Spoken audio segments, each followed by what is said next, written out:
O nosso encontro com a professora Maria do Carmo vai tratar desse novo passo na carreira dela, mas também é uma oportunidade para a gente conversar sobre a importância de se valorizar e estimular a imaginação e a fantasia na vida das crianças, que tem sido o trabalho de todos esses anos da professora. Primeiramente, Maria do Carmo, parabéns, por essa conquista. O que ela representa na sua trajetória acadêmica? Bom, primeiro eu queria agradecer pela oportunidade de estar mostrando o que nós aqui na universidade fazemos, o que a Unesp faz, o que a Unesp nesses 15 anos me deu de oportunidade de formação, de trabalho e que culmina nessa tese de livre docência. Uma tese de livre docência, uma pesquisa de livre docência é o coroar de uma carreira. É onde você vai mostrar o que você fez, você vai fazer uma volta no tempo, no espaço e principalmente quem são as pessoas que estiveram envolvidas com você. Que tipo de mudança você realizou na vida dessas pessoas, Que eu acho que o papel da universidade é esse. Como universidade, nos seus diversos campos de atuação, o nosso papel é esse, transformar vidas.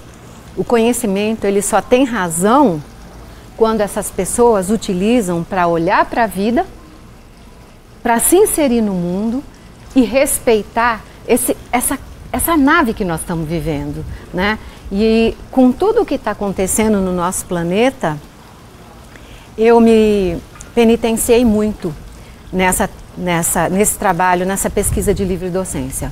Por quê? Porque uma das minhas perguntas, ou a minha pergunta central era: como as demandas da sociedade me tocaram?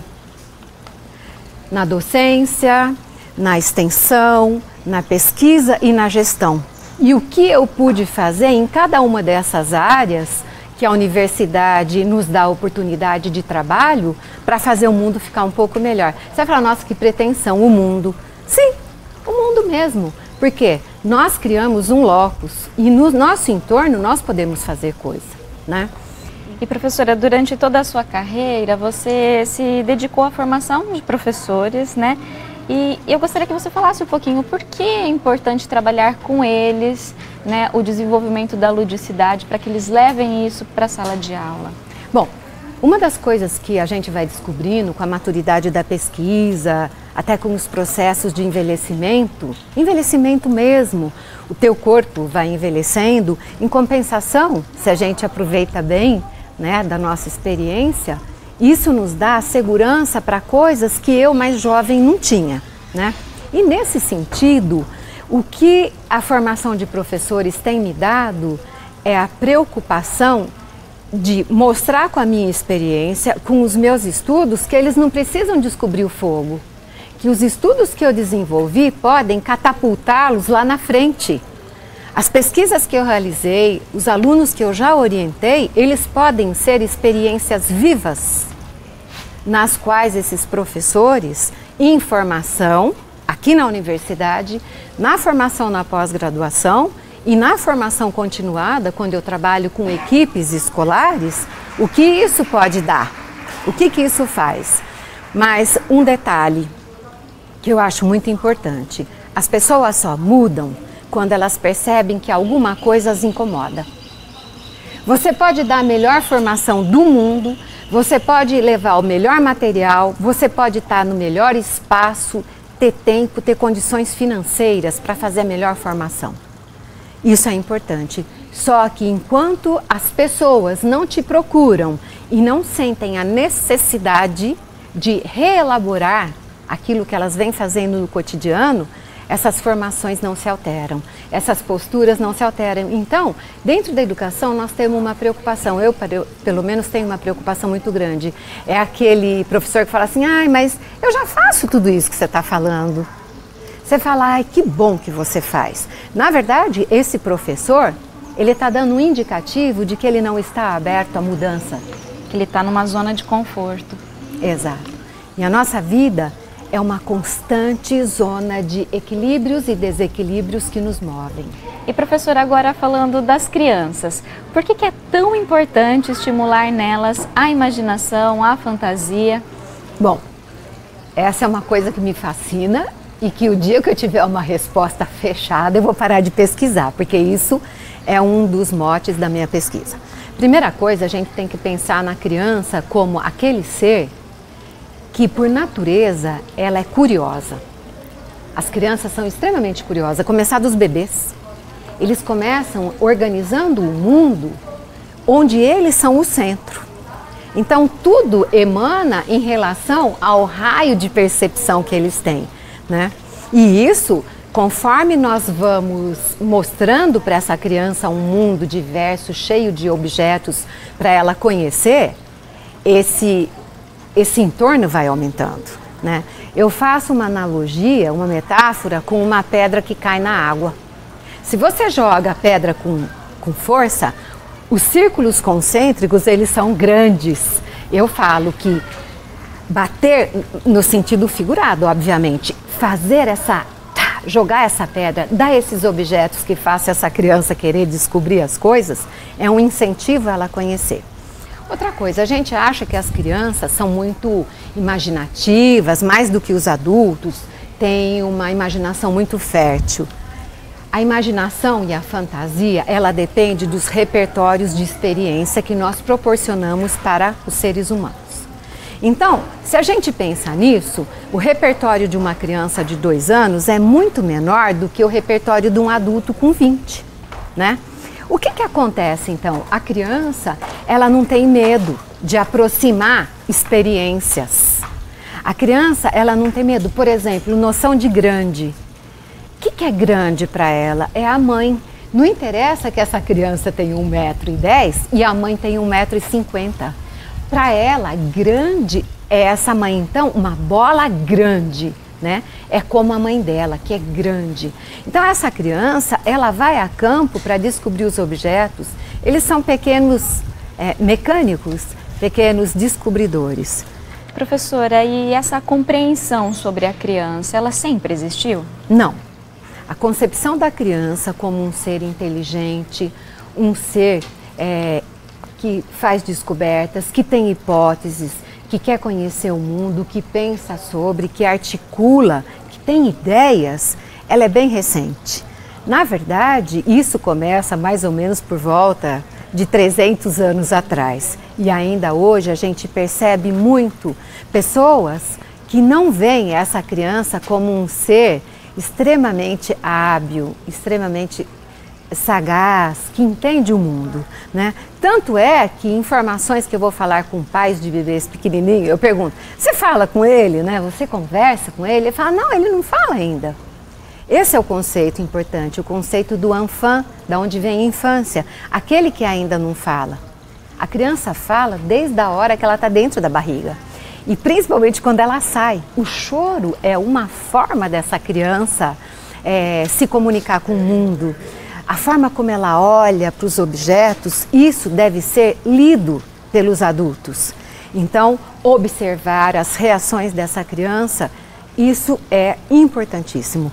E nós sabemos que, por desconhecimento ou por negligência, as pessoas ainda não entendem que a criança é um ser inteligente, é um ser que tem que ser respeitado nos seus desejos, nas suas necessidades, nos seus interesses e principalmente que ele está em formação e que ele não é só comida e não é só objeto.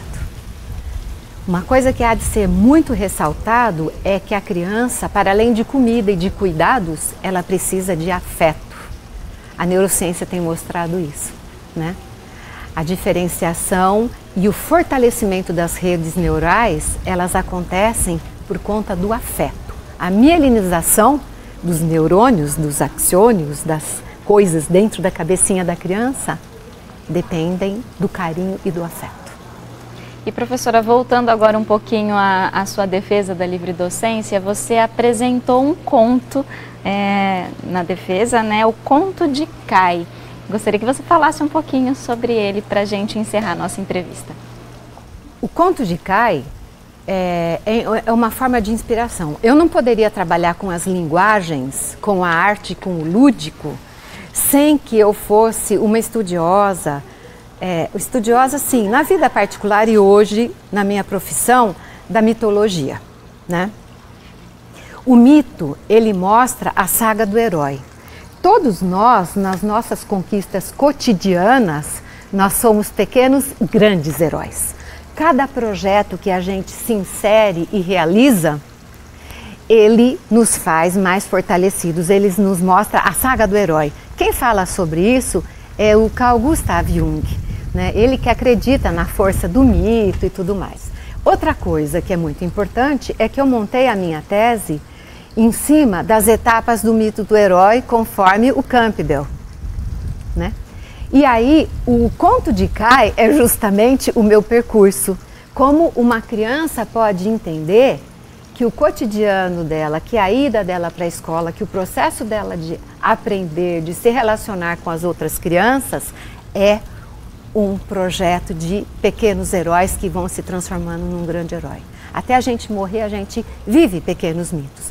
E o conto de Kai foi uma forma de eu mostrar como que eu gostaria que as pessoas lessem a minha tese. Eu, enquanto criança, né, com o meu gato, com o Benjamin, que é um gato amarelo, que é um gato que eu quis a minha vida ter, e ele apareceu na minha vida. Uma ONG de gatos abandonados me ligou: professor, você tem que pegar o gato. Coincidentemente, eu queria um gato amarelo a minha vida toda e nunca tinha tido, porque eu tenho 12 gatos que são gatos pegos da rua, que estão em situação iminente de morte. E o Benjamin veio para minha casa. E o Benjamin, na minha capa, na minha história, ele vai contando o mito, né, da minha livre docência. Quando eu fui chamada a fazer a livre docência, porque as pessoas não achavam eu como pedagoga competente na arte. E aí eu fui mostrar, né, como era. A minha resposta seria uma resposta da minha própria vida, como ela foi, né? O conto, o mito, por exemplo, o Fantasma da Ópera é um mito, né? O Pinóquio é um mito. Ele vai ser um herói mítico, onde ele vai ter que passar por uma série de questões, e essa foi a minha fonte de inspiração. E ao término, eu convido a que esse esquema que eu montei, eu tive por trás de mim uma aluna muito querida, que eu trabalhei com a formação, que é de artes visuais, a Mariana Santi. Eu contei para ela o que eu queria e a Mariana ilustrou o conto de Kai. E lá no conto, ao final, eu convido as pessoas a recortarem as cartas do conto para que elas vivam e criem os seus próprios mitos, as suas próprias sagas.